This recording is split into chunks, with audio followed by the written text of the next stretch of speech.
This is the Podcast Express, and we're talking to whoever's listening out there. Welcome to 5 Minutes of Trouble, the only podcast on the internet that discussed the John Carpenter film Big Trouble in Little China 5 minutes at a time. I'm Josh Horowitz from joshhorowitz.com and the old-time radio podcast 12 Chimes It's Midnight. And my co-host back once again in the Podcast Express is producer, actor, filmmaker, and overall fun guy, Mr. Brett Stillo. Welcome back, Brett. Thank you, Josh. It's good to be back. And oh my, the Podcast Express is running really well today. Yeah, I know. We had to get that oil change after it was sitting around for so long. It's important, folks, when you have an imaginary truck to have an imaginary oil change and an imaginary tire rotation. So we're just rolling along here down the highway out of, oh darn, I forgot the name of the town. Visalia. Visalia. That's right. Thank you, mysterious guests. Well, the guest that we have, let's make him less mysterious. He is actually one of the big keepers of the Big Trouble in Little China flame. As of a couple of years ago, he actually came up with something that kind of brought Big Trouble back on the map. That was associated with a very famous YouTube video. And I am talking about Wesley Freitas, actor, singer, writer, filmmaker, and YouTube creator of the famous Gangnam Style parody Lo Pan Style that's received over 1.5 million views since it came out a couple of years ago. So, Wesley, welcome to the Podcast Express. Welcome on board. Yeah, I am so happy to be here. I love that intro. It gets me fired up. Cool. It's pretty awesome. And just for the record, I knew the Visalia answer. Yeah, of course. I tricked you. It was a trick question. Welcome to the Podcast Express. You know your Big Trouble in Little China. We're ready to go. I love it. Yeah, I've got a Jack Burton trucking logo on my phone case, and I'm cheating. Nice. It says Visalia, California, right underneath it. So. Perfect. Yeah. Well, just the fact that you know Visalia, even if it's on your phone, it's. I of course knew the name Visalia. But yeah, you've passed. Come on up to the front seat. You don't have to be in the sleeper cab. Good. Yeah. Now, Wesley, have you actually been to Visalia? I have actually. I've got a friend who lives there. Yeah. So it was a lot of orange groves. I remember a lot of horses, and we did some dirt bike riding. I like it. Nice. It was nice farm country.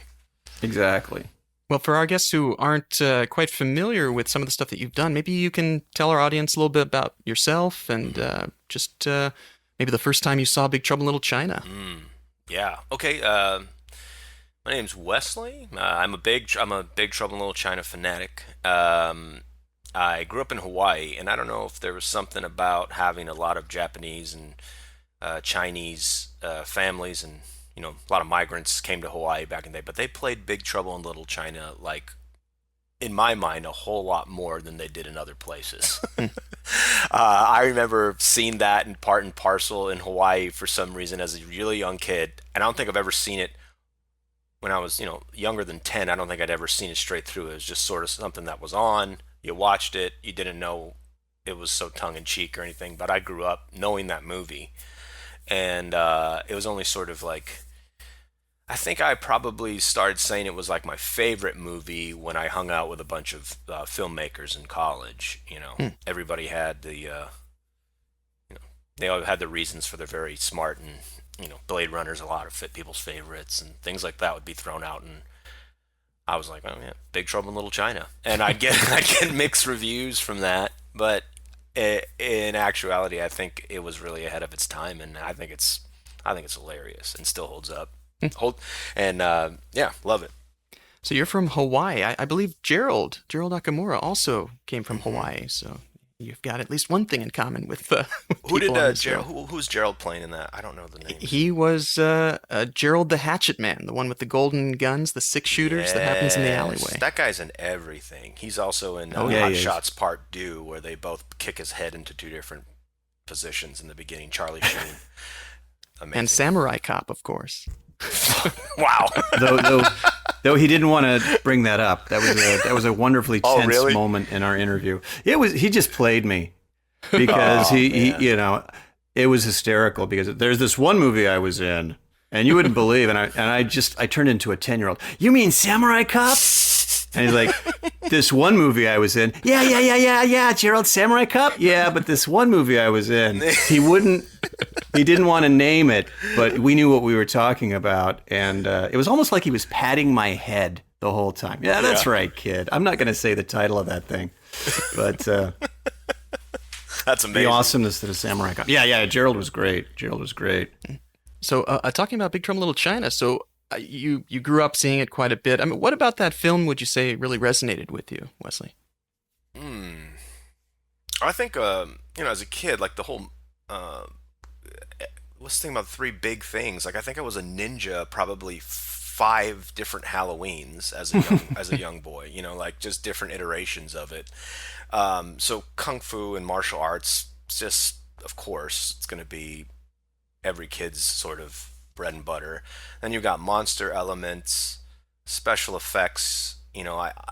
As when Mortal Kombat came on the scene, I was really upset that Raiden was just ripping off Big Trouble in Little China. That was my first love of those sort of kind of things and lore and the Chinese wild man, the sort of beast creature. I think it just took a lot of firsts for me. It was like it took a lot of first places in my heart and in my psyche. It was like a monster movie that had ninja elements, and I think it was funny, but I don't think you get any of those sort of jokes and quippy statements that are just hilarious now when you're younger. But I probably watched it pretty serious and right alongside of movies like Temple of Doom, as if it was in the same tone. I know you guys talked a lot about sort of Jack Burton kind of wanting to be Indiana Jones. I got it enough to That's right. I got it enough to where I knew he was sort of a screw up, like especially when he's got lipstick and he throws a knife in as a kid you're like, I don't know about you guys, but when I was younger, I always wanted to be the person that I was watching, like playing around with your friends, like you had to be like, oh, who am I in this show? Who am I going to be? Who am I going to pretend to be when we're out playing ninja with my friends? And I was always sort of Indiana Jones. I don't think I was ever Jack Burton, so I knew enough to stay away from him. But so I just love the movie just tremendously, and only grew as the more I went to screenings and stuff and saw other people watch it. It's just been So now, awesome. growing up, you went into film school. Then you decided to take the filmmaker path. You know what? I went to Chapman not knowing what I wanted to do from Hawaii. So I started in PR, and then I hung out with a bunch of filmmakers like Brett Simmons and Aaron Bell, and Chapman was sort of the Wild West then. You could kind of declare whatever you wanted, and I was like, these guys got way better homework than me, so I'm gonna be a filmmaker, and got about, I think, a few credits shy of having the major, but I wanted to graduate in 4 years and not spend another semester. So I ended up graduating with a mass comm degree, which I don't even think that exists at Chapman now. But hey, whatever. The film school is going really well. Duffer Brothers and just a bunch of different crazy success stories that came out of the school now, which is great. And my cousin from Hawaii also is there now in the animation and film program. Oh, So cool. that's pretty cool. All right, so now we're going to set the Wayback Machine. It's now 2012, and Psy's Gangnam Style has hit the internets by storm. Yes. It's crazy. I mean, you look at it today; it's gotten 3.2 billion views to date on YouTube as of November of 2018 when we're recording this. And then back then, of course, everyone was then making parodies of the song. Yeah. But you decided to do Big Trouble. So Yeah. why don't you tell us the process of how that happened, how you came upon this? Yeah, I was working at a company called Sire's Crown. We were making wooden sunglasses, and I think we were having a beer one day on the balcony in our downtown sort of loft area. And I bet my friend CJ that I could get 1 million views on YouTube. And so I made Call Me Maybe right before, if you remember, Call Me Maybe was right before Gangnam Style, and that was the other really big hit. And I said, if I just made a Catwoman Call Me Maybe song, I'd get 1 million views. And he was like, it ain't that easy. I was like, yeah, that's what would happen. So I went to the Dark Knight Rises midnight screening, and then I was like, oh, I'm going to do it from Blake's perspective. And I wrote it in that night on my notes, like on my notes app on my phone. Wrote it till like 4 a.m, just wrote out this lyrics, and then it was already late. Like it was already that Call Me Maybe parody was already sort of everybody had done it already. You know, it was she had done it on Jimmy Fallon. She was on everything. So Carly Rae Jepsen's song was played out at that point, but I ignored it and just did it anyway. And then end up slowly but surely got it to 1 million views. And then everybody's like, well, what are you going to do next? What are you going to do next? And I was like, well, I wrote Gotham Style because that song Gangnam Style so hot. Yeah. So I wrote this whole song based on from Bane's perspective, and it's basically written out and everything. You know, just like was it what? How did, I don't even know how it started. Um, like dealing out more damage than Ra's al Ghul and the Joker, like that sort of thing. And he went through the whole thing, and like at the end, it's like I got my back cracked, I packed a knapsack, I'm going home, and Bruce Wayne climbs out of the pit.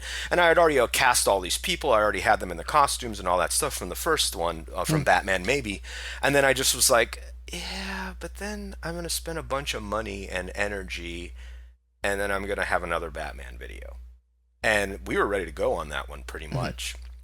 And then I told my friend at Fiction Pictures, his name's Mike Longenbach, I was like, I'm thinking about doing Lopan style. And he just started laughing. He's like, you gotta do that. I mean, that is just absolutely you. It probably won't be as popular right off the bat, but seriously, people will find it and that'll like be forever.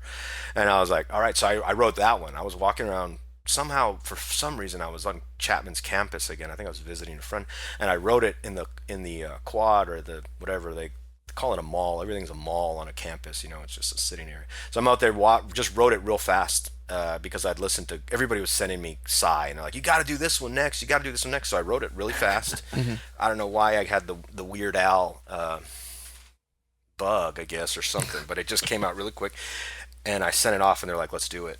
So yeah, that was sort of, it was my follow-up to Batman Maybe. I decided to do something that was a little bit more my style. So you started out just writing the lyrics. So you had the whole song out first when you were on campus. Yeah, pretty much. I think that's that, you know, because that Psy, there's no lyrics that I understand in Korean, obviously, right? So I was just hitting beats and certain sounds. I remember lyrics and sort of music pretty well, so I just could write it sort of in my head, and then just watching it again. I mean, that video was hilarious. So that, you know, we were sort of taking the beats from the music video, like the elevator scene and the dance-off scene that they have in the original Psy Gangnam Style, and then just sort of, what would that look like, extrapolate, and then put into a Big Trouble in Little China set. What does that look like? Now, you also just invoked the name of one of our gods that I think we have to visit Mr. Yankovic as well, just for a moment to see it. You know, I take it he was important in your childhood as well, quite possibly. Oh yeah, 100%. Like, I couldn't understand why people wouldn't rather listen to Eat It instead of Beat It, because it was the same song, but it's funnier, right? Like, or I'm Fat instead of I'm Bad. My first album ever was Michael Jackson's Bad. I still like remember that cassette tape. But then I think my second one was like Weird Al's, whatever that album was. I can't even remember. That's pretty sad that I don't remember the name of it. But yeah, I didn't understand why people didn't think that was hilarious. You know, and I love parodies. I think they're really funny, and I think well-written ones are amazing. There's some that are, you know, there's some cringy ones, and I'm sure people probably feel that way about some of mine. But I try very hard to, you know, do justice to the original property or the movie or whatever it is that I was doing it for, especially with Big Trouble, because I loved it so much. Yeah. That was actually something I noticed in your videos, because I've watched all three, and there is a third one, folks. It's sort of a trilogy. Is when you do a parody, you go all out, just like Weird Al goes all out. You leave nothing. You kitchen sink it. You kitchen sink the kitchen sink, and yeah, I think you mentioned Mad Magazine. It's that, you know, let's put jokes everywhere. Let's put jokes on jokes, and you know, let's leave nothing behind. Yeah, 100%. And I just didn't want, like, I guess we've all seen like things that have like been, you know, I guess you can air horn this, but half-assed a little bit. And I was like, nah, I don't want to do that. I want to do like a ridiculously good. And the main reason why those videos look as good as they do is because of my DP for all three videos is Jonathan Bruno. He's he really is the director, because I wasn't a director. I didn't finish my film school. So I was out there just kind of figuring it all out. I was like, why don't we just shoot this? And he's like, you gotta like that. You actually have to. You do want it to look good. I'm like, yes, we want it to look good. He goes, all right, well, then you gotta wait. So he's credited with Batman, maybe a Lopan style, and Suits That Fly. Couldn't even remember my last video. That's pretty bad. He shot it all and co-directed along with me. So he's amazing. Yeah. So now tell me a little bit about the process of making this then. So did you end up storyboarding it out? I mean, treating it basically like you would any regular music video? Yeah, so I did all the costumes and I did all the location scouting and all the lyrics. That to me, I think it needed it needed an anchor place. So there's you guys see that movie Balls of Fury? Mm-hmm. That movie. Yeah, that was James Hong's also in with that James one Hong in too. that. Yeah, he's playing like a blind ping pong master. Anyway, James, they shot the final scenes when they're fighting against Christopher Walken. It's in this old shut down restaurant that used to be an open working restaurant in North Hollywood, right off the lot of Universal Studios. I don't know if you've ever been over there. You see it. It's like by the Frankenstein parking lot. I know that's very specific, but that's they have this old dilapidated restaurant there that you can kind of rent out. So I got it for about 12. I think it was like $100 an hour or something like that. Mm-hmm. And maybe no, it was more than that. I can't remember now. I just know that all in the budget for Low Pan Style was about 9 G's. Wow. And that's with paying nobody. That was all gear and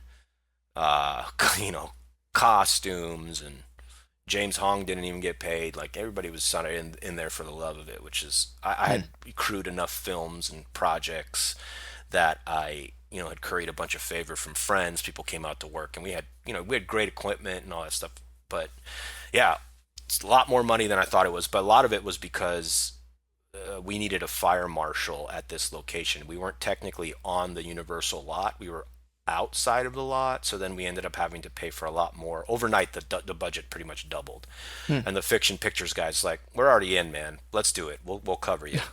We went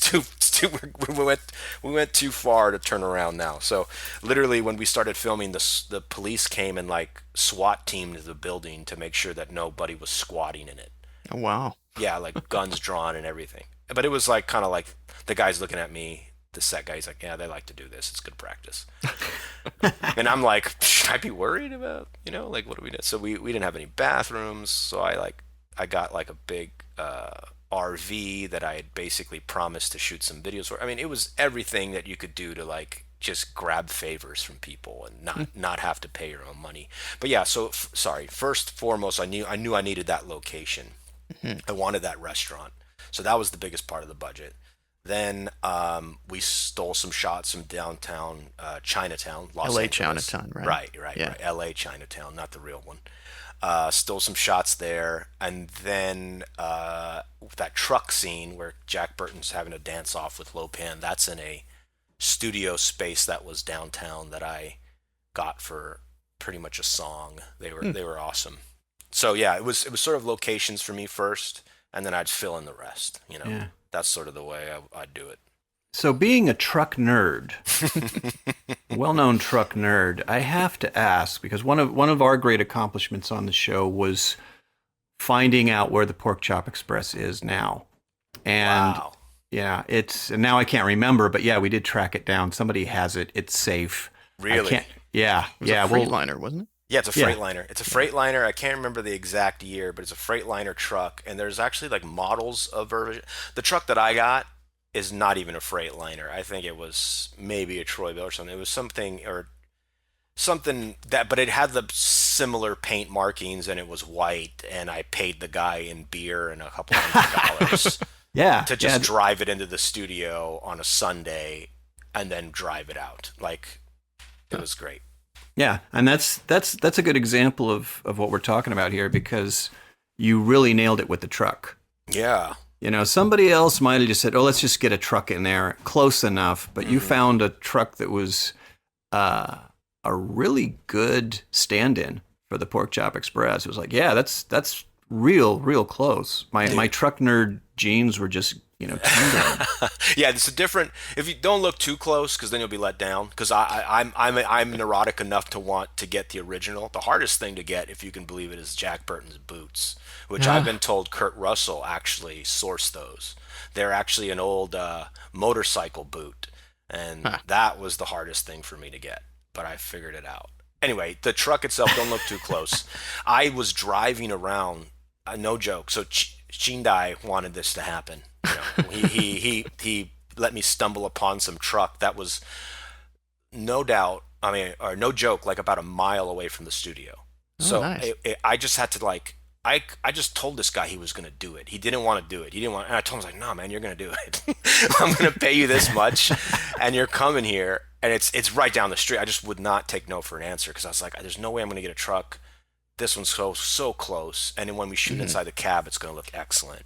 And again, John Bruno made that work so well. It's awesome. Yeah. So, yeah, I mean, that's just one example of your attention to detail. Yeah. I mean, the other being the costumes themselves. I mean, they look awesome. I mean, very authentic to the film. Everything down from Lopan's outfit to, well, the tank tops. I think I know a little bit about the tank tops. But how did you end up? I tried to track down our email correspondence because we've talked before. I was like trying to let you know. I think I was trying to squeeze you for some free stuff. This might have been what the context was, and you were like, yeah, good luck. Or you weren't mean about it by any means. I was like, I already got some shirts. I didn't know if you had anything else. I was sort of hoping that you had some kind of secret apparel that I could borrow from you, a la the boots or something. Yeah, if you had the boots. Yeah. Well, those are on the Fox lot. I know I tracked them down.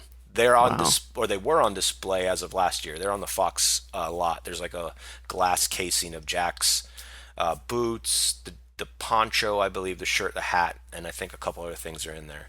Huh. Yeah, that's cool. But tell me a little bit about the costumes themselves. So how did you end up acquiring the different costumes that we see in there? Yeah, I found a robe, sort of like a. I'm part Japanese and part Chinese, so please nobody take offense if I say something mildly offensive about Asian people. I'm an Asian person.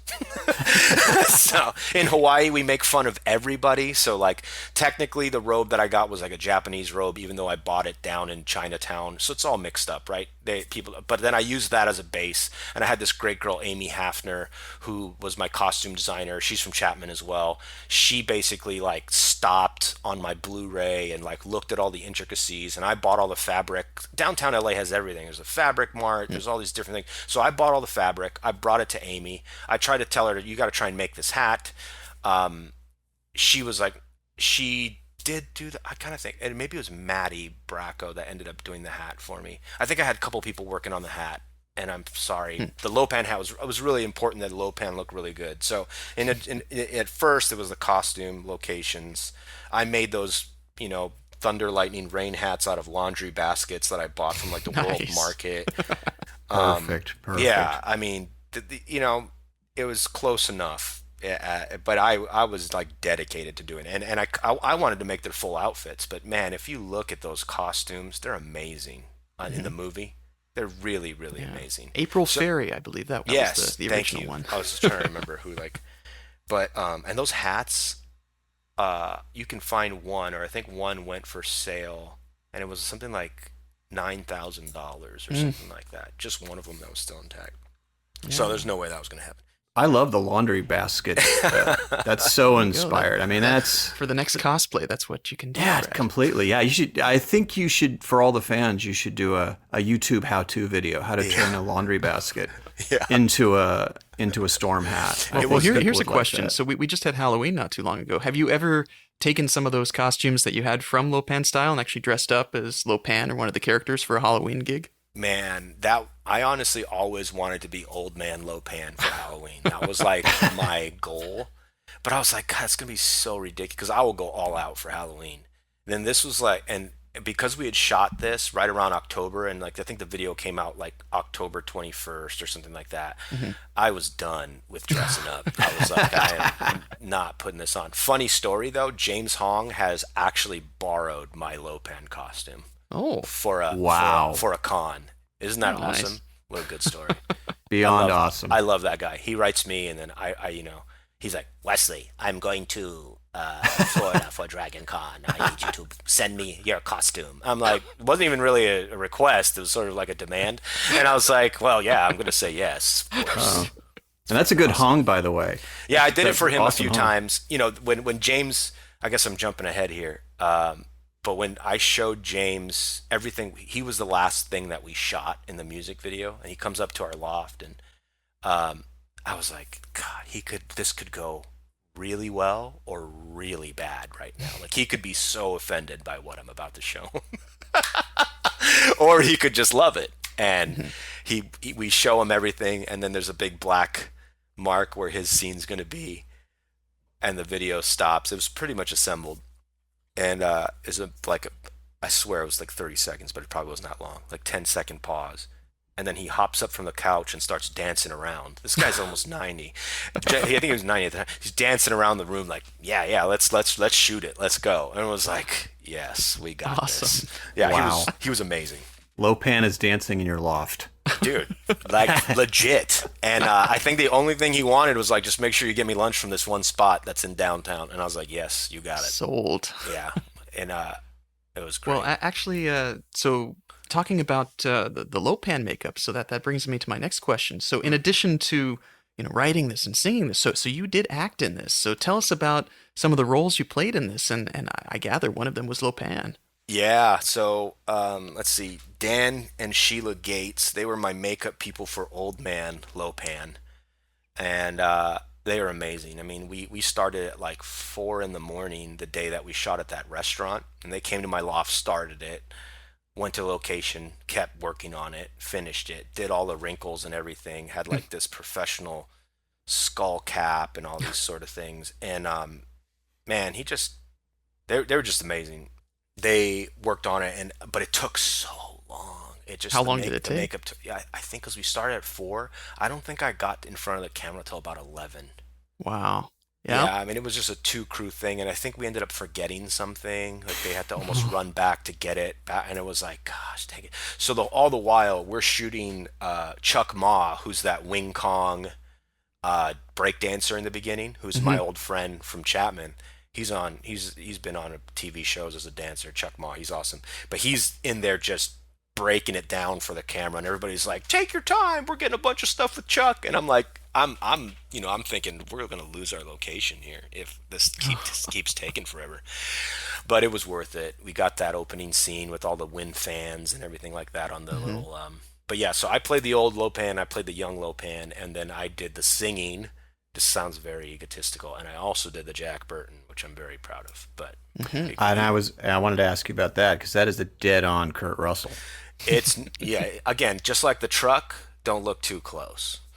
Or don't listen too close. You'll definitely, it won't sound like him. But my dad, he watched it. He goes, "How'd you get Kurt Russell's voice in there?" And I was like, "You just paid me the most ultimate compliment, pops. I appreciate that." Yeah, that's fair. That's cool. That's cool. Yeah, it was a lot of fun. Yeah, and that's what he's one of those guys who you hear this all the time. Oh, modern actors, you can't parody them, you can't do impersonations, but then you can. And I mean, you got his intonation, you got the cadence. True, it's Kurt Russell doing John Wayne, Exactly. Yeah. but still, you could, you nailed that one. I was that. Watching the video, I was like, "Yeah, this is fun. This is fun." Whoa, Yeah, that was who a did lot of Kurt? fun. Yeah, I love impersonating people. Like that's my jam. I was Mm. so Kurt. You're absolutely right. Kurt's a mimic. He says that in podcasts that he actually is really. I mean, he did Elvis voice. He was an Elvis with John Carpenter. He did the Elvis voice in Forrest Gump. So Hmm. he can impersonate people. He's amazing. So, but when he's impersonating John Wayne, now all of a sudden you've got a caricature of a person, and now that can be imitated pretty well, right? Like the best way to imitate a voice is imitate somebody doing it. Hmm. To me, that's Oh, that's the secret, nice. because that person's already got it, right? And then you're seeing the elements that they're taking out of it. Anyway, side note, but he I loved doing that track. That was just so much fun. I was like, I know I need Kurt Russell to sing in this, and the guy who played Kurt Russell, his name's Wes Chatham. He's a big actor. He's in the Expanse, I think, right now. That's a show on Sci-Fi. Yeah, he plays Amos Burton on The Expanse, a sci-fi TV show. He Birdman. literally called me up that day. He called me up that day. He's like, dude, do you think I should do this? Because he was in the Hunger Games and all these kind of. He's a pretty well-known actor. And I was like, and he goes, I'm gonna screw it. I'm gonna do it. I'm not telling my manager anything. I'm just gonna do it because I love Kurt Russell that much, and I love Big Trouble in Little China. Nice. And he broke it down. I mean, his dancing in that video is my 100% favorite part of that whole video when he's just jamming. Made me laugh. Nice. Actually, that's a good transition to the discussion of the choreography. So there a lot of dancing in this that looks obviously it's taken after the type of dancing that happens in the side video, but there's some other stuff too. So why don't you tell me a little bit about the process of doing the choreography? How did you handle that? God, that's a great question. I don't think I touched it at all. I think that was because that dance crew, the opening scene where Chuck's just kind of jamming, that was like very loose. He can just do that. I was like, Chucky, here's the track, man. Just we used, in the beginning of the Gangnam Style video, there's that little boy who's dancing next to Psy. That's in the reflection of his glasses. You kind of have to go back to watch the original Psy video to know like why we chose some of the things that we did. But I was like, little kid's just going off and got the attitude to back it up. I was like, I want you to do your version of that. He's like, I got it. Easy. Didn't choreograph anything. He just did it. And that's how most of this, I'll tell you about the song later, but that's literally how the video goes. And I think that's just a testament to how many talented friends I sort of had that could just take this crazy idea that I had and make it happen and make it look good. So Chuck did that. The other crew, yeah, the Ivy League was sort of the Wing Kong dances all together, and then one of my friends' wife, Adriana, she's in it, and everybody just sort of like the dance was pretty basic, and they took to it, and then we just had a bunch of like B-roll stuff that we were just gonna cut in to keep it kind of frenetic and fun. Like we had. I can't remember how many hours. I should have asked John. I want to say it was about 14 hours worth of footage. Wow. How long did it take to film the whole thing? That's sort of embarrassing to say that. Well, it was over 4 different days, right? So we had the restaurant location. So that was one day, a whole day, like a really long, I think that was a really long first day.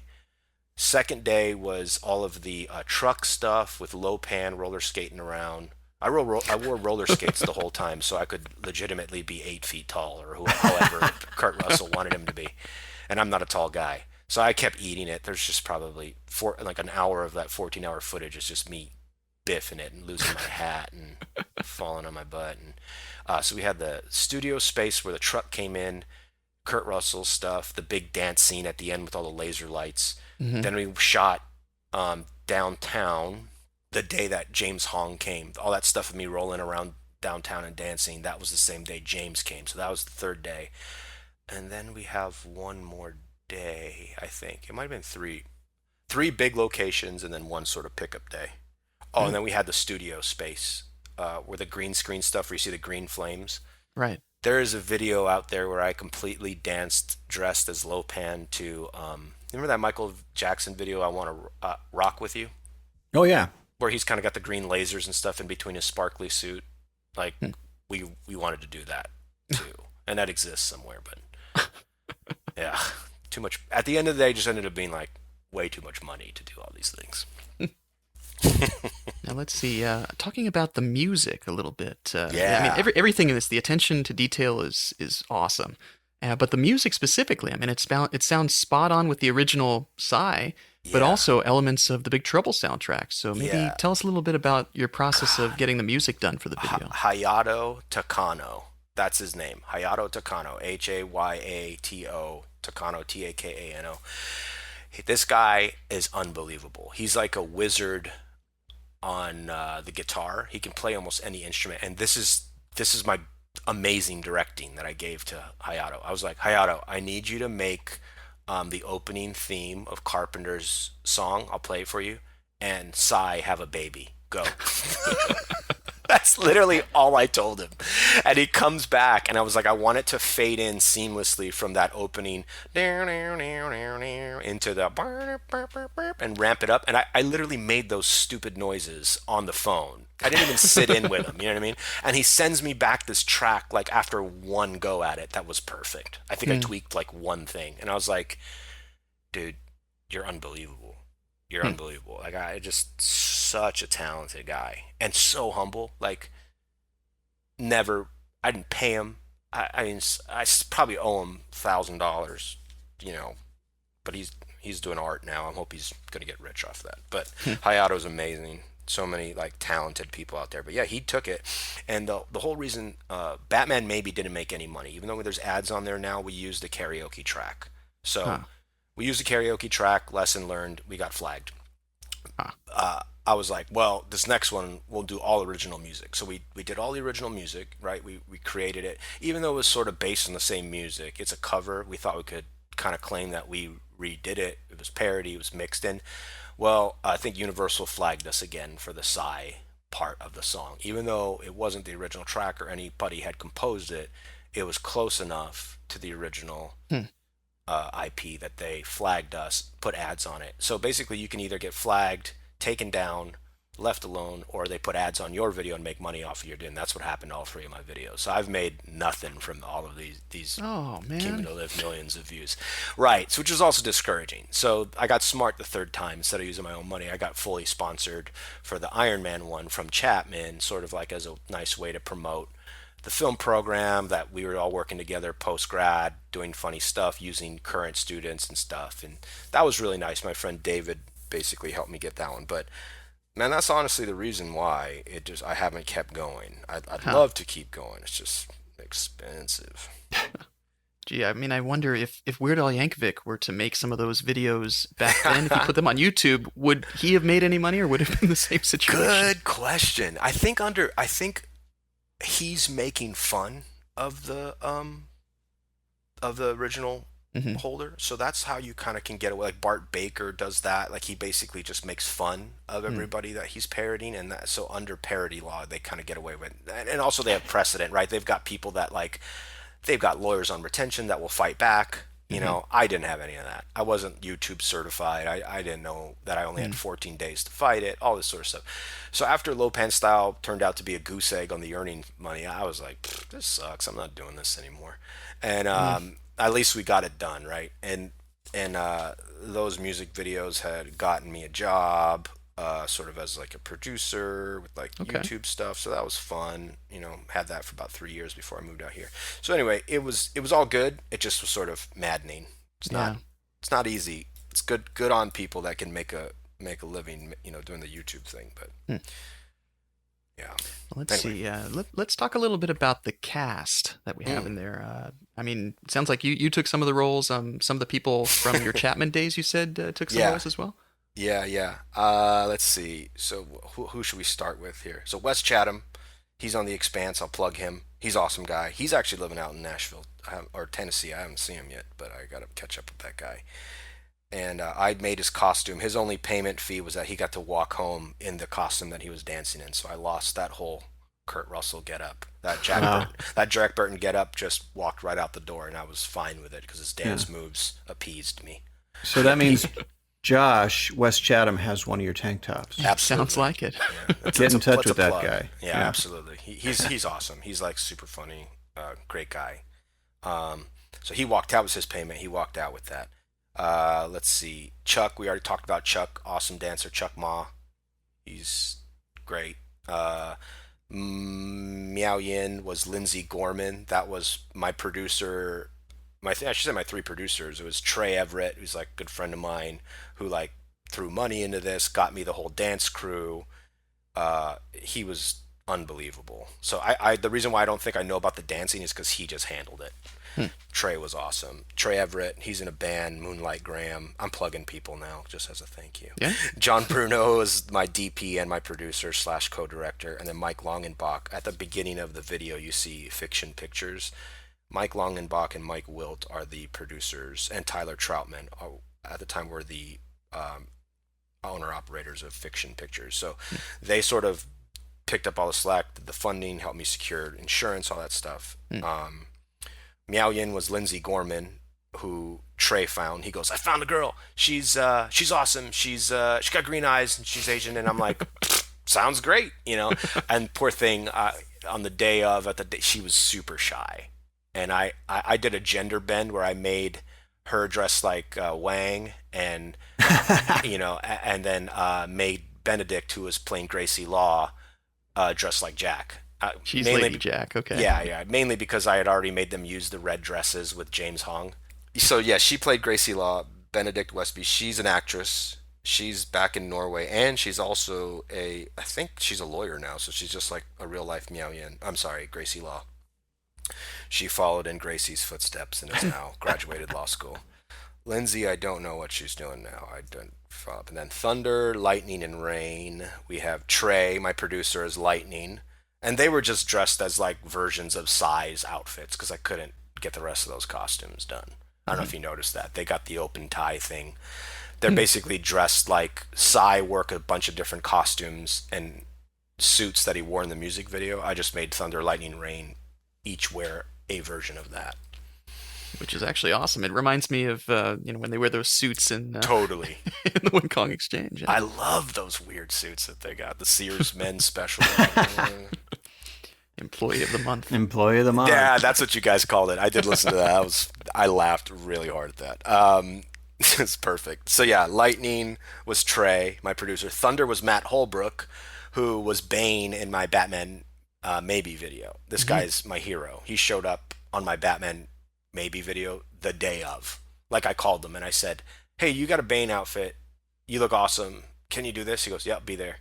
Guy's unbelievable. So cool. Love Matt. And then Tyler Troutman, who also like produced the track along for Lopan, like helped me do the singing and stuff. He was Rain. I think that's kind of everything. But then, of course, you did get a very special Yes. guest appearance who isn't credited, I see. I guess it says he Lopan as himself or something like that. Yes, But yeah. so James Hong, how did that happen? I love this story. So like, I love producing. I love it when somebody says something can't happen. That's like, that gets me going. I'm like, I'm going to make it happen. So I was like, I just, there's that scene in the Psy music video where the guy's in the elevator thrusting his hip over Psy. I don't know who that actor is. I guess he's like kind of a big actor in Korea. But I was like, that's going to be James Hong. I don't care. The only other person I would use in that role would be Kurt Russell, but he's not going to do it. And I mean, maybe he would have, but it's more perfect. It's Lopan style. It needs to be Lopan. So my friend had an IMDb Pro page because I was too cheap to pay for mine. And I looked up James and I was like, I'm not going to ask his agent. I'm not going to ask his manager. I'm going to ask this publicist if he'd talk to James for me.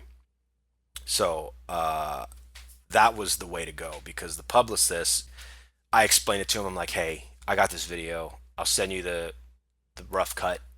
It's going to be perfect for James. He's going to love it. It's a tribute to the best character, the thing that the character that he loves sort of, the most out of his career. At least that's the way I kind of told him. I'm like putting words in his mouth or whatever. And and Anthony's like, he's almost 90, right? And I think at that time he was like 89, maybe. Yeah, I think it's like 89 or 88. And I'm like, yeah. And he goes, how much of the hip thrusting are you going to require him to do? Like, that was his serious question. And I'm treating it real serious, as if that's a deal breaker or something. I'm like, it'd be nice if he gets a little bit of hips and that, but I understand. And he's like, all right, I'll see what I can do. He totally made it happen. So the original stipulation was, James said, look, I'll do it if you just come out to where do I live? There's an elevator here. And I looked at the elevator and I said, no offense, but I need a double door open. Yours is just the swipe. And I was like, I'm that committed to doing this well. And then Anthony's like, okay, I'll bring him up. Just bring lunch. He likes this place. I was like, you got it. And James came. He was so cool. Like, he hung out with us, talked stories. He signed my Big Trouble in Little China Blu-ray. Nice. Just seriously, the coolest guy. Legitimately the coolest guy. But a lot of the outtakes with me in the elevator with him, he's like pretending to pee into my hat and things like that. I think he was playing the character as if he was pissed off that somebody else was Lopan. And Nice. I wasn't about to direct James Hong, the man of 1,000 faces. I wasn't going to tell Yeah. him what to do. I was like, we're going to get whatever's usable out of this and make it happen. Hmm. Did you ever see him in Nerds? He's like, he's Revenge of the Booger's Nerds. Yeah. master. Remember that? Yes. Where he burps like for 30 seconds or something like that. Yeah. Well, he did that at lunch. Not 30 seconds, but it was on camera. He just like let one rip right in between the two girls. It Awesome. was excellent. And everybody just loved it. Like he yelled at Mike, my not really mean wise. He just was like he put on that like, who are these people? Friends of yours? This Yeah. really pisses me off to no end. Like he was that sort of agitated, and it was beautiful to behold. Best part of the shoot by far. Even gets to do the old joystick thumb thing at one point in the Yeah, elevator too. Yeah. yeah. He's shooting Egg Shen off camera. Awesome. What a great Dude, experience, man. yeah. I'm like over here smiling like an idiot because I just like laughing about how funny that was. Tell us if you have any interesting things that happened behind the scenes during the making of the video that might be worth talking about. Yeah, let me see. Did anybody get arrested? Oh, Nobody got arrested, so that's good. Batman, maybe. I think I almost got in trouble because we were dancing up on the roof, which I guess I could admit that now. I'm not even in the same state. That was totally illegal. So we were dancing up on the roof. No, Low Pan Style went off pretty much without a hitch. The problem is it was really late. Like if you look at when Psy dropped his video, it was already like climbing like crazy. People had done a bunch of parodies. Just like Batman, maybe it was really late to the party, which was a bummer. But I think the nice part is that that video is just super iconic, and that movie is just crazy iconic. So I'm like really proud that it sort of exists and it's just out there. And there's new comments that come in. I'll like check in every once in a while, every couple months, to see if somebody watched it again and freaked out. And they're all really positive. I'm looking at it right now. We got 11,000 likes, wow. 599 thumbs downs, Ooh. which people get upset about that in the comment section for me. So that's good. It's fun. Nothing too crazy happened, I want to say, on any one of the days. I think we had a this was a bummer. I had that bus that we're dancing around in as like old man Lopan. Yeah, Mhm. it's in like the maybe a minute in. He's still old man. He hadn't transformed yet, but he's in the bus messing around. That was actually a gold full RV bus that we had parked outside of the restaurant, and I'm really bummed that I didn't dance around on the roof of it or something like that. I just like I literally told some guy to drop it off for me because we didn't have any bathrooms in the restaurant. Mm. We needed to have a crew for a place for them to use the bathroom. So it was crazy. It was like a crazy shoot. Now, Uh, has John Carpenter seen Lopan Style? And if he has, have you ever had a chance to talk to him, get a reaction? Yeah, no, I've talked to John Carpenter at like a Comic-Con, and I sort of was like embarrassingly admitted that I did Lopan Style, but I know for a fact he's seen it because we played it in front of his movie at a funny enough, my costume designer's then boyfriend, now husband, I think, was putting on this LA horror festival, and he put Lopan Style in front of Prince of Darkness, which, Prince of Darkness fans don't really hang with Big Trouble in Little China fans unless they're just straight Carpenter fans. But they're very, very different groups of people, I've noticed. So it was sort of like a weird screening, but it was still cool to see Lopan Style up on the big screen. That was rad. So John Carpenter has tweeted it. I think it was Lopan Lives with the link. I don't know if it was actually him that tweeted it, but it got tweeted from his official Yeah. Twitter. Tweets a tweet. That's tweets cool. and tweets. I'll take it. I'll Tweets a take two. Yeah. it. So yeah, I think he has. I don't know if Kurt Russell saw it, but we ran into Kurt Russell at Disneyland one time, Oh, and we all it was at my friend's wedding. Tim Losi, he was getting married, and we found out Kurt Russell was walking around for that Guardians of the Galaxy ride, and he was promoting his wine. So we all just jumped up and walked down to the lobby, scanning for him, and I saw him. we got a picture with him, and then I think someone had asked him, "Did you see Low Pants Style?" And he didn't even know what the heck that was. So, What's a low pants style? yeah, what's a Low Pants Style? Yeah, Nice. There you Didn't go. even know what the hell that Perfect is. Russell. yeah. What the hell? Yeah. So I love. One day I will show Kurt Russell myself this video, but until then, I'll Nice. just stalk him on Instagram and look at his wine. That's all. There we you know go. now, yeah. He'll be doing a project in Tennessee, and it'll Yeah. be just a perfect. It'll be a perfect storm. Absolutely. It'll be there. You go, dude. It's So awesome. let's now fast forward a little bit. So Sure. Low Pants Style comes out. Yeah. So what was your reaction to just how it was received by the internet when it came out? Yeah. I think at first, just like the Batman one, I think people were kind of like, "Why'd you do this?" And even more so for Big Trouble in Little China because it was a current song ish was going out, but it was not a current movie, right? It's either you've seen this movie or you've not, and if you've seen it. People go like, "Oh, I think I saw it." You're like, "You didn't see it. You didn't actually watch it." If that's the way you think of Big Trouble in Little China, then you didn't see it. That movie is crazy, and it's so much fun. And I think people that are into movies and love whatever a horror genre ghost story, kung fu western. I don't know, like what do you want to label it as? I don't know what you guys have labeled as, but that movie has everything. It's freaking awesome. So I think I was excited that it spiked, kind of like the Batman maybe when it spiked, not quite as fast as Batman maybe, but it definitely got some traction. Same, the Mary Sue, a few other people like great bloggers like threw it out there for me, and then when that happens, it's sort of just kind of like dominoes, sort of everybody starts grabbing it.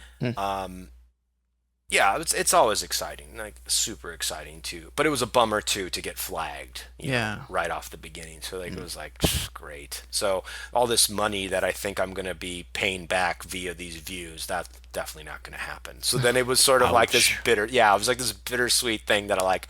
All right, now I owe this production company a good chunk of change, and I'm going to have Sire's Crown, which was the eyewear company that I was working with, and the glasses that I wear, and the thing, they helped me fit the bill, but I was paying that back via hours and sweat and making man. glasses. So yeah, it was crazy. It was crazy. It was great. It was a lot of fun. I think it was. I love that it exists. You know what I mean? Like But I you said love it that. did lead to other opportunities later for you? Yeah, I worked at the company called The Q, which is sort of like they were trying to be like MTV for YouTube videos. So I got a producer job there off of pretty much that. My boss at the time said, "Yeah, the reason why I pretty much brought you in was because of Low Pan Style." And I was Well, there like, you go. "It just keeps Cool. paying. It's just the gift that keeps on giving." Yeah. I feel we owe you a little debt of gratitude because when we were doing the podcast, it really seemed like we had entered the Big Trouble Renaissance.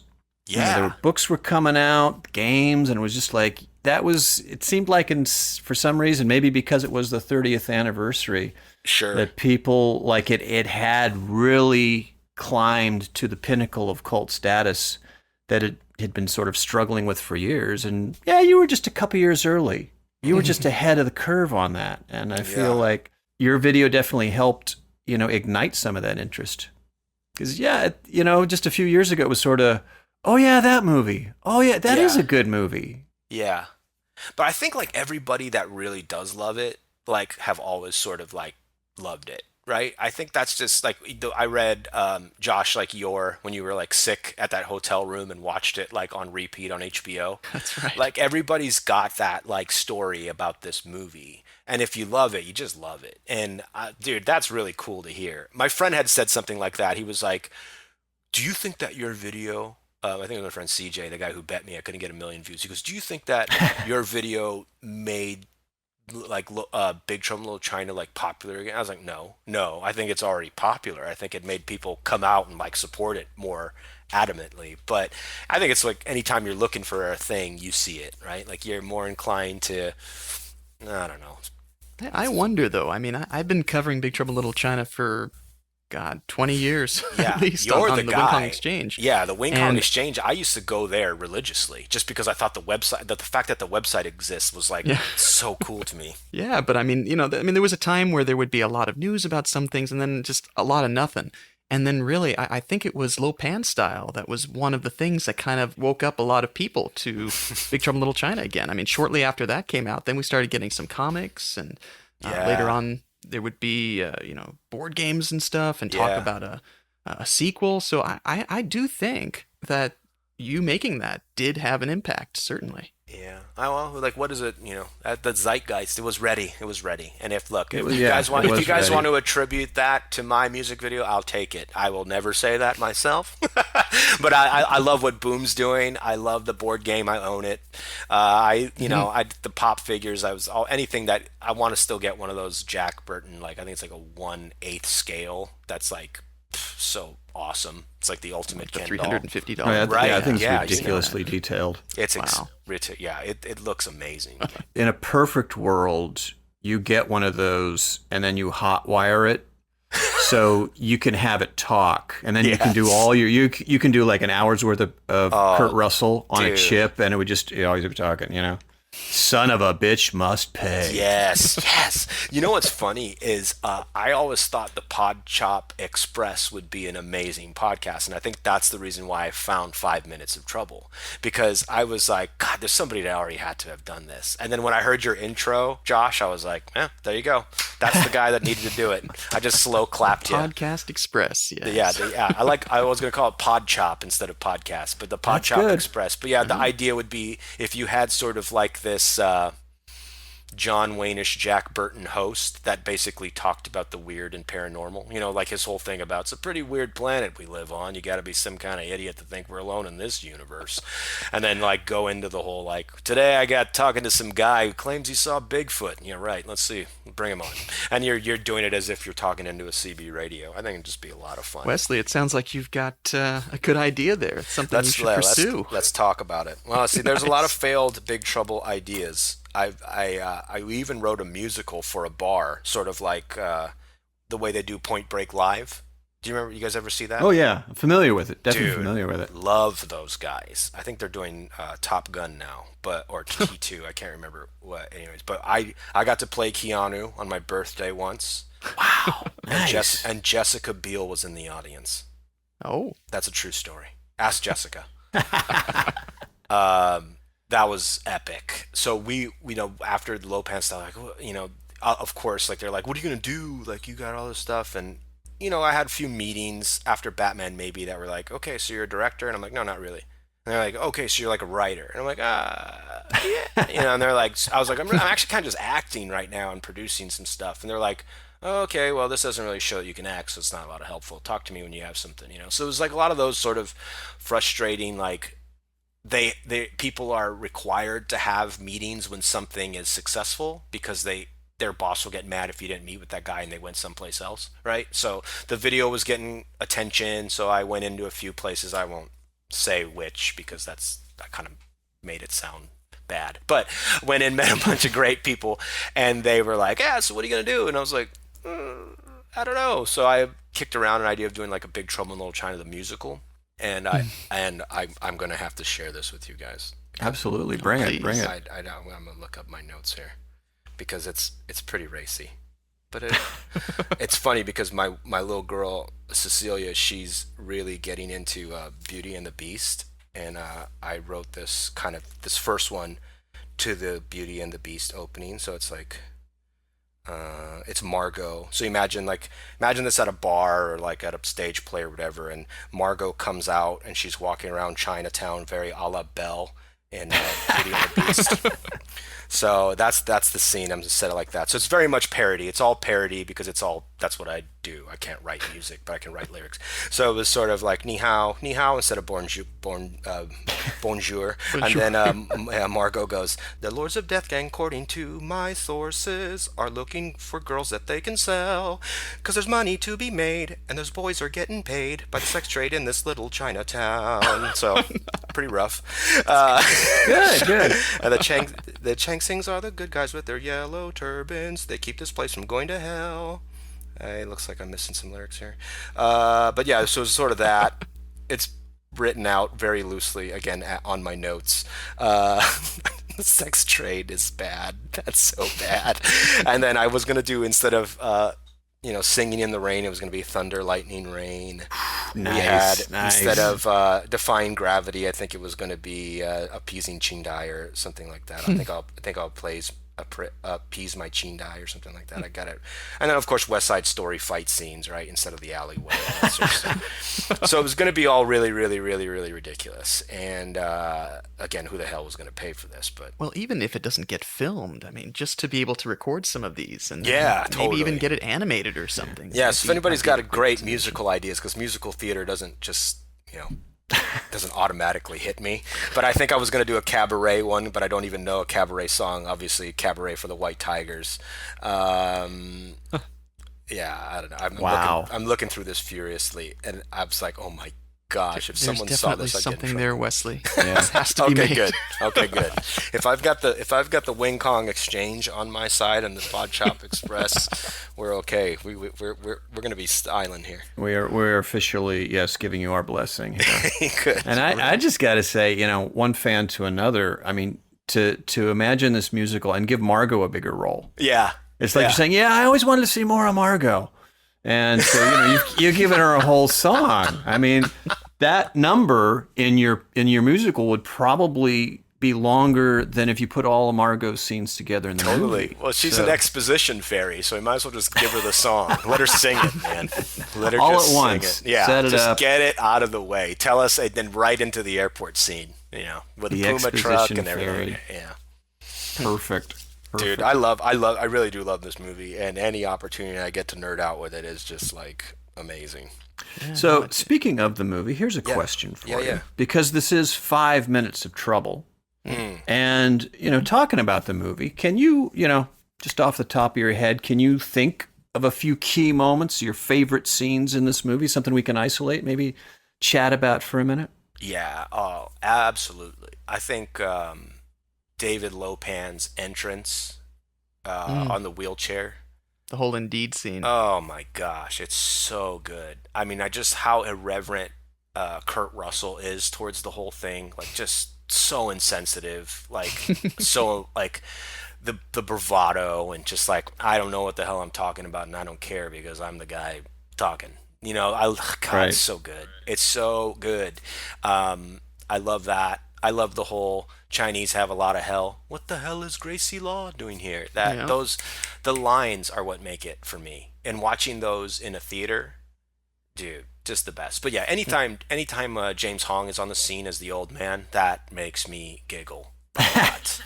I Well, think the he's lines, so I mean, a funny. testament to W.D. Richter, Yes. who was the screenwriter, and we certainly talked a lot about him on our other podcast for Bonsai. Yeah, Buckaroo Banzai. Yeah, I mean, he was, I don't know, the guy was on another level. I mean, and I think like dialogue is so fun, right? Mhm. As somebody who's struggled as an actor or tried to have a career the dialogue is always sometimes the worst part, and you gotta, I can't say this.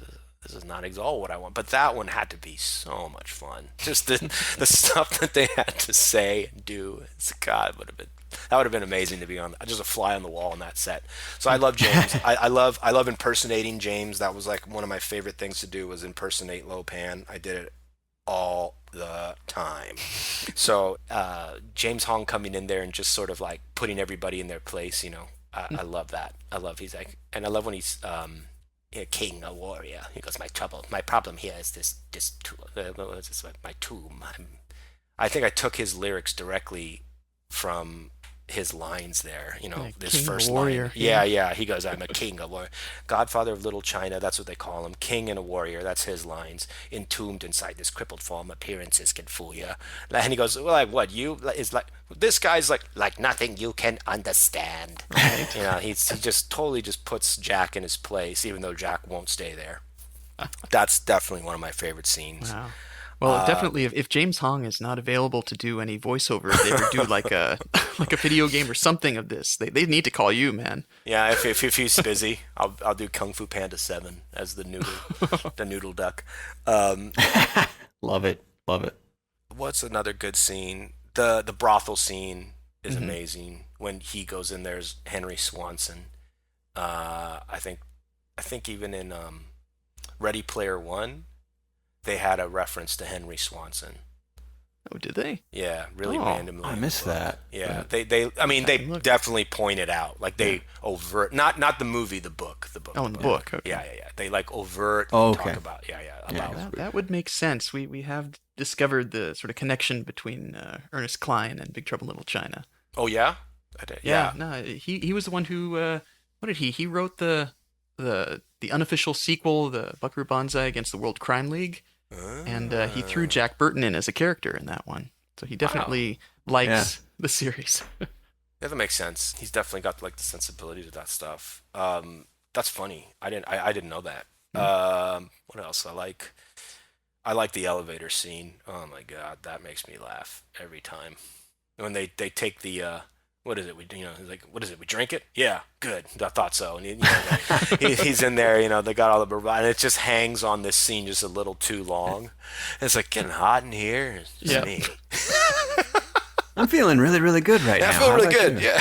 Yeah, I feel very good. Yeah, me too. Yeah, yeah, you're right. It's like maybe 5 seconds too long. Everyone's sort of smiling and nodding. It's like, yeah. So- Is this our floor yet? No, not yet. Okay. It's getting hot in here, or just me. I love that weird stuff. I think that's really good. I feel like this last time just before we moved out, my wife and I just moved out to Tennessee. I'd seen Big Trouble in Little China on the screen again for I think it was who put it on, the Traveling Roadshow.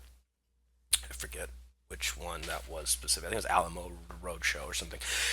Anyway, it was like the first time that I'd realized how much Jack Burton does that whole like yeah in his characters, which made me go, he's improving so much of this. He really is. He's improving so much of this. I guarantee it. It's amazing. It makes me happy. But like, yeah, I just believe that on set would have been so much fun to do that. Now, here's something to ask because it's probably going to be coming up sometime in the future. The sequel, Yeah. the upcoming sequel to Big Trouble in Little China. Lately, we've heard that it's not going to be a remake. It will actually be a true sequel with The Rock. What are your thoughts on this? Yeah, I got to ask at another screening. This is getting embarrassing now. But at another screening of Big Trouble in Little China that was curated by James Gunn, I got to ask him and Kurt Russell what they thought about that. Them. So I'm going to defer to them. I think James was like, sure. I was trying to ask him if he'd direct it, and he wouldn't. He kind of was elusive about the question. But Kurt was like, Kurt Russell. I call him Kurt. I don't know if you guys call him Kurt. I call him Kurt. We can. I think we can all call him. Yeah, I'm gonna call him Kurt. Kurt was like, I guess he had just come out of the Fast and Furious movies with Dwayne Johnson and really had nothing but good things to say about The Rock, right? So that was cool to hear.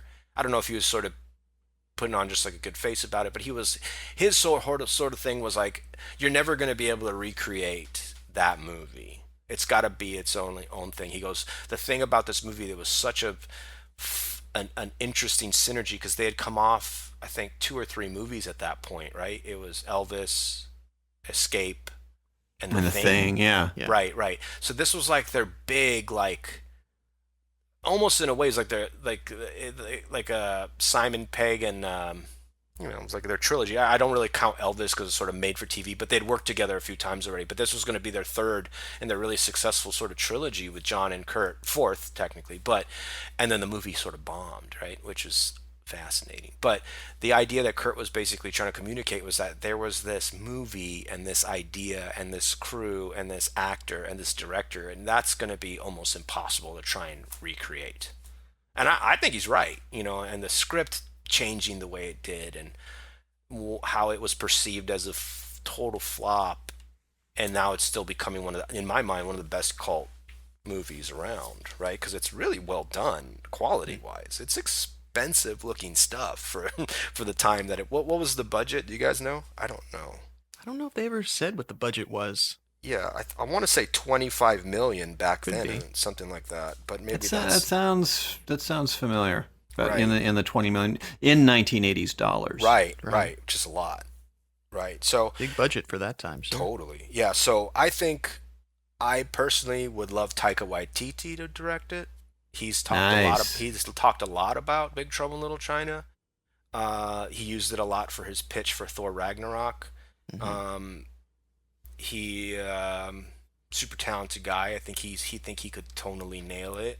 Yeah, we were talking about Thor Ragnarok at one point on a previous episode that there Yeah. are many influences of Big Trouble in Little China in Oh there. yeah, And just Jeff. Thor's character alone could easily Totally, be he's Jack totally a Burton. Well, Jack Burton. What's his name's totally Lopan, the collector, right? Right. He's just this eccentric old weird guy who's not really tied to any sort of reality.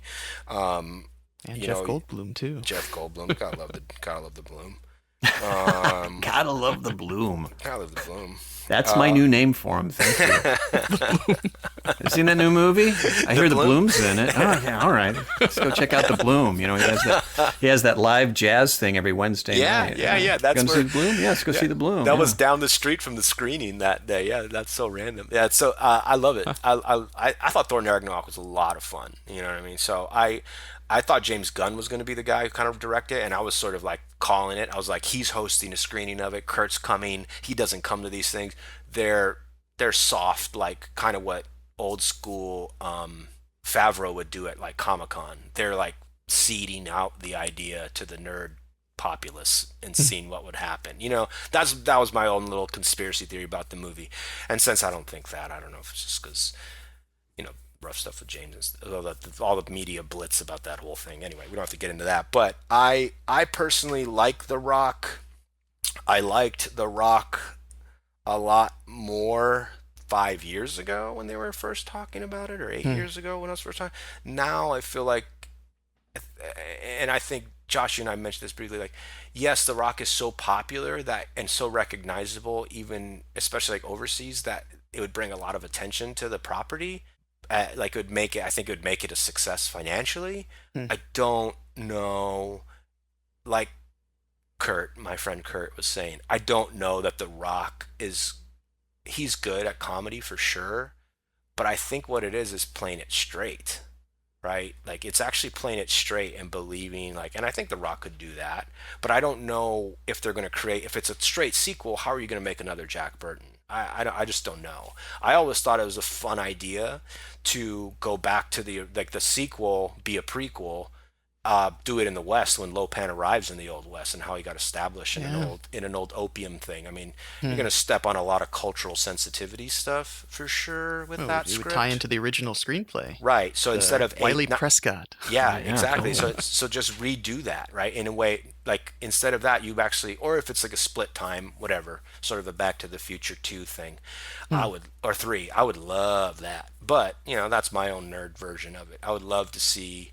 Stagecoach transporting somebody who's got something that the Wing Kong Exchange that's what establishes this weird market or whatever, the opium den. That'd be kind of funny to play with, because then you don't have to necessarily know the original, it's a prequel, that sort of thing. That would be fun to see, and maybe they could have that part in the movie. But I'm like you, I love the original so much. I much rather would have a sequel than a remake, right? But at the same time, then you're really touching the original more Yeah. than just the remake does. So mixed feelings. I'm not going to be mad about it. I want to be involved with it if I can. Just you like go. bring me in one time. Hey, I'm the guy who did that YouTube video. Remember that guy? Yeah, just put me in. I want to be the guy that gets shot by a Wing Kong golden gun. You can cover James Hong on ADR for that. There one. you go. Yeah, James is too tired right now. Right. I want to do his voiceover. That would be amazing. That's your destiny. That's your destiny.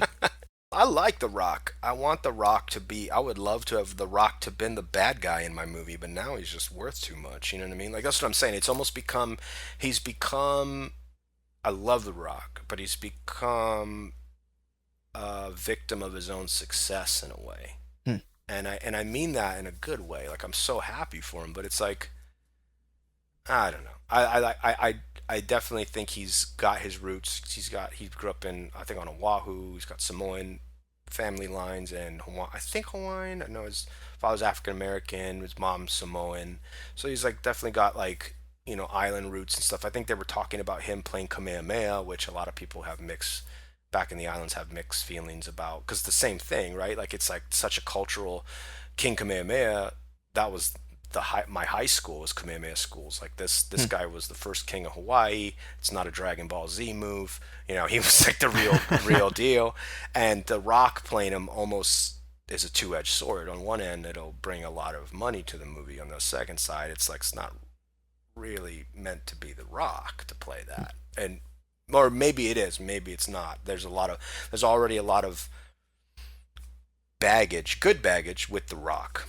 That's my only issue. And I love watching him work. I loved when he did The Rundown. That was like one of my favorite movies. Also shot in Hawaii with Christopher Walken and on Kauai, and he was amazing in that movie. Did you guys see that one? Yeah, Rundown's a cool movie, dude. So good. Yeah, and it's kind of it's kind of in the same ballpark of what we're talking about. Sure. The action adventure comedy. Yep, yeah, totally. So he can do it. Obviously, he can do it. I wish he would. I wish he did it then, in a way. I don't know what about that. I guess, man, I'm seeing Skyscraper, which I haven't seen, and I'm just like, I don't know if that's really Jack or whoever, or I don't know if that's really Big Trouble in Little China. But who knows? The script could be awesome, and he could be exactly the right fit. Yeah, well, we'll see when that thing finally does come out. Yeah, that'll be quite something. Have you guys talked about it? Well, here and there we've talked a little bit about the sequel. I don't know. I'm just happy to be able to have a chance to see more Big Trouble Adventures on the big screen, regardless of whether it be a remake or a sequel. Totally. I think that having The Rock on is a good idea in the sense that it will be a draw probably internationally. So financially, it's a good idea. Is he the best person to play Jack Burton? That I don't know. But if they're going to be doing a sequel, he may not be Jack Burton. Yeah, he may be a role that kind of fits better with his personality. Totally. What do you think, Brett? He could maybe he plays Jack Burton Jr.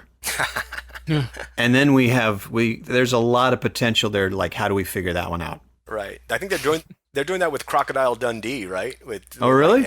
With Danny McBride. Yeah, like he's Mick Dundee's son, and you would think that would be somebody like Chris Hemsworth. But Chris Hemsworth is in it, and he's like, "Oh, you're really Mick Dundee's son? Really? It's kind of the same thing. Yeah. It's like almost he's playing a sort of a Jack Burton character. Genetics can be tricky. Can be very tricky. So yeah, that would be one idea. So yeah. I'm just enjoying, as I alluded to earlier, the Big Trouble Renaissance, because we've got all this cool stuff now. And again, I think your video was thanks for making it. Man. It's sorry for all the hard parts, but it's a great looking video, and I think it helped kind of spark the good times we're having now with this movie. Yeah, and even the next generation of Big Trouble fans too have something to look at when they watch that video. My daughter Ilana loves it, and she keeps asking to hear it over and over. Yeah, I'm saying I have friends. I haven't yet to. I think I played my little girl. She's about to be 2. I think I played her Batman. Maybe Lopan. I think would probably confuse her. See, if I told her that was me coming around the corner in on that automated wheelchair, in full old man makeup, she'd be like, she'd just be like, that's not. No, that's not Daddy. That's not Daddy. No, I know you. I'm not. Yeah. That's not you, man. I don't know what are you talking about. Well, Wesley, what other stuff are you working on right now that you can tell us about, like, to let our audience know about? Not a whole lot. Like not a whole lot in the creative scene. Like I do some commercial writing. Friends with a lot of creative people that I love doing development. I was pretty close to getting a film development role out here, if you can believe that. That ended up going with more of a local person. I think my ideas were a little too weird. Which is fine. I'm so totally okay with that. But personally, I do a lot of I guess the right way to put it is doing some consultation stuff. Do a lot of commercial writing. I'm sort of on retainer for a company there. I get to kind of do that. That's been a lot of fun. And we just kind of enjoying getting out of LA for a little bit. I've been 18 years in Hawaii, 18 years in LA. Doing a bunch of weird different things, and I think producing and film, and that's always going to be the long goal. I really want to produce something on Maui. I've got a concept that I really, really like, and I'm sort of developing.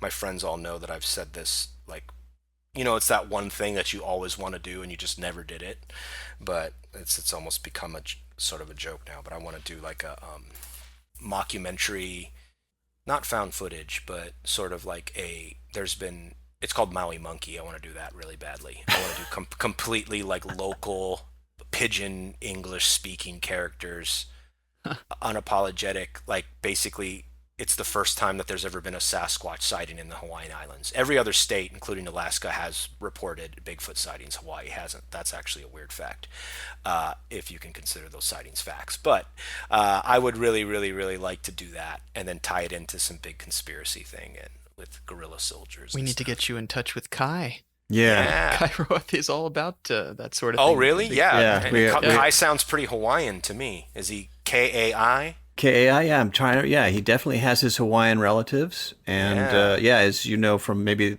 our episode, he's a Bigfoot hunter. No way. He is really tied into it. Let's talk to Kai. Yeah, I can hook you guys up, and I just worked on him on Bigfoot Bonanza 2 here in San Francisco, which was a Bigfoot hunters film festival. Fascinating stuff. Oh, that sounds like so much fun. Yeah. I love it. I love that. There's even a tie-in with Bigfoot, the Chinese wild man. He's in there. Exactly. He's in there. Yeah, he's in there. So I love it. I always thought it would be a fun thing if we did a straight continuance of Big Trouble in Little China, like if it was literally still like Old Man Jack, kind of like what they're doing in the comic books. I would totally set it in Hawaii. And I think it'd be, instead of he'd be Captain Ron now instead of, Jack Burton. He's kind of he's Jack Burton on a boat, and it'd be called the Port Chop Express. See that? And he's just like sailing between islands because Hawaii's like the most isolated landmass in the world, right? So there's something about that Jack just wants to be away from all the BS. And but there's a big Chinese population there anyway, right? So there's a fun little tie in there. So like almost like, I think there's something there. Yeah, totally. Quick, write it down. Taika, call me up, bro. Nice. Well, Wesley, thank you so much for coming on the show. It's been a blast hearing about the making of this. Yeah. And, just hearing all your other stories. So thank you very much. Yeah, I hope it was a lot of fun, you guys. I hope I didn't talk too much there. I'm a big fan of the podcast and fan of obviously the Wing Kong Exchange. So thank you for having me on. It's been awesome. Absolutely. Now, where could people find out more about the stuff you do? And do you have like a website, Facebook, Twitter, anything like that? I should probably have all of those things, but I don't. I like at the time, like I think the big joke when I was doing interviews, I was like, I'm horrible at Twitter, and I think my last tweet was about putting out suits that fly or something. So if you just search Wekejay, Wekejay, so Veke or Weke is my Hawaiian name, which just means goatfish. Funny enough. And then Jay is my middle name. So I went to Hawaiian school, and I was like one of the only kids that didn't have a Hawaiian name. So they were like, we'll just change Wesley to Weke Leke. And I was like, that's pretty bad. I'll just Veke. Veke's good. And they're like, well, you know what that means? I was like, goatfish. And they're like, perfect. We'll call you Veke. So that was like sort of my reason. I kind of did like my two names that weren't my names, my middle name and my Hawaiian name. So that's Veke J. But that's my handle for Instagram. That's where you can leave comments on the YouTube video for Lopan Style, and my Twitter, sure, it's Wekej too, but I don't even know if I know my login for that thing. Well, we'll definitely link to that when we post about this episode on our Twitter feed, so you'll get even more notice from that. Love it. Awesome. Love it. As far as for us, please visit us at 5minutesoftrouble.com. You can also check us out on Facebook at 5 Minutes of Trouble and Twitter at 5 Minutes Trouble.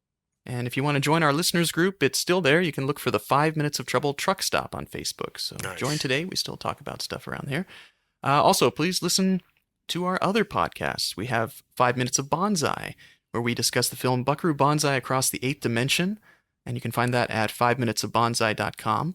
Also, let's plug it. We have our old-time radio podcast, 12 Chimes It's Midnight, which you can find at 12chimesradio.com. Yeah. And Brett, you've been acting quite a bit on some of this lately, haven't you? Yeah. We just did an episode It was our third season 3 premiere, and that was pretty well done. It was written by TCM's very own Eddie Muller, host of the Noir Alley. It's a show on TCM, and he hosts a movie, and yeah. But 12 Chimes, produced by our pal Amy Pavi, and we're in the midst of season 3. And you're writing one as we speak. I mean, you were writing an episode for 12 Chimes while we were doing this podcast, right? That's right. Yeah. Yes. Well, I wrote 2 from season 2. Did you write 1 or 2 yourself? I wrote 2 episodes. You wrote 2. I And had to keep up I with you. have one that I'm trying to get out. Hopefully it can be finished in time to actually be part of season 3. We'll see. It'll be a bit of a comedy that takes place during the 50s. So we'll see. All right. Well, Wesley, thank you very much for coming on. Any last thoughts, gentlemen, before we sign off? No, just it's good to be back. And listeners, you never know when we'll do another one of these episodes, so stay tuned. That's right. We're always looking to do another one, so it ain't over till it's over. And it ain't over. All right. Well, this is the Podcast Express signing off. Thank you for listening to 5 Minutes of Trouble.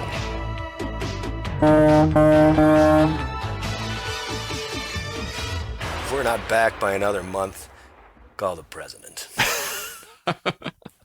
Wow, I got chills. Nice.